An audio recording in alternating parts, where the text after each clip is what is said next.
ఎన్టీఆర్ జిల్లా ఇబ్రహీంపట్నంలోని అజ్మీర్ దర్గా జోలికి వస్తే ఖబర్దార్ అని రాష్ట్ర అహాలే సున్నత్ జమాత్ కో కన్వీనర్ అల్తాఫ్ బాబా హెచ్చరించారు. అజ్మీర్ దర్గా హిందూ ముస్లింల మత సామరస్యానికి ప్రతీక అని తెలిపారు. ప్రధాని మోదీ అమిత్ షాలను గద్దెదించడానికే అజ్మీర్ దర్గా వివాదం జరుగుతుందా అని అనుమానం వ్యక్తం చేశారు.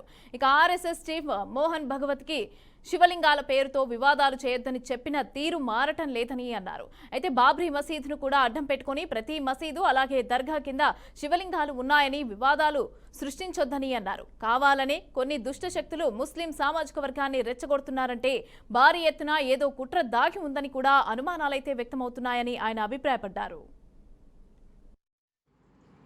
భారతదేశంలో 850 సంవత్సరాల చరిత్ర కలిగినటువంటి అజ్మీర్ దర్గా ఒక పుణ్యక్షేత్రం. భారతదేశ ప్రజలే కాకుండా ప్రపంచవ్యాప్తంగా ఉన్నటువంటి ప్రజలు అభిమానించే ఆరాధించే ఒక పుణ్యక్షేత్రమైనటువంటి అజ్మీర్ దర్గా వివాదాన్ని ఏ విధంగా చూడాలో అర్థం కాని పరిస్థితి ఉంది.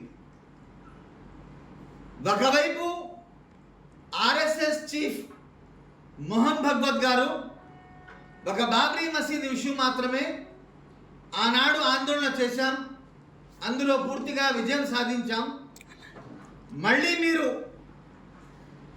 ఆ వివాదాన్ని ప్రతి మసీదు ప్రతి దర్గాని మీరు శివలింగం ఉందని చెప్పి వివాదం చెయ్యొద్దని చెప్పి ఆర్ఎస్ఎస్ చీఫ్ చెప్పినప్పటికీ కూడా దుష్టశక్తులు ఈ విధంగా ఏదో ఒక వివాదాన్ని తీసుకొచ్చి మసీదులు దర్గాలు అని శివలింగం అనే పేరుతో ఒక వివాదాన్ని సృష్టిస్తున్నారంటే ఇందులో ఏదో ఒక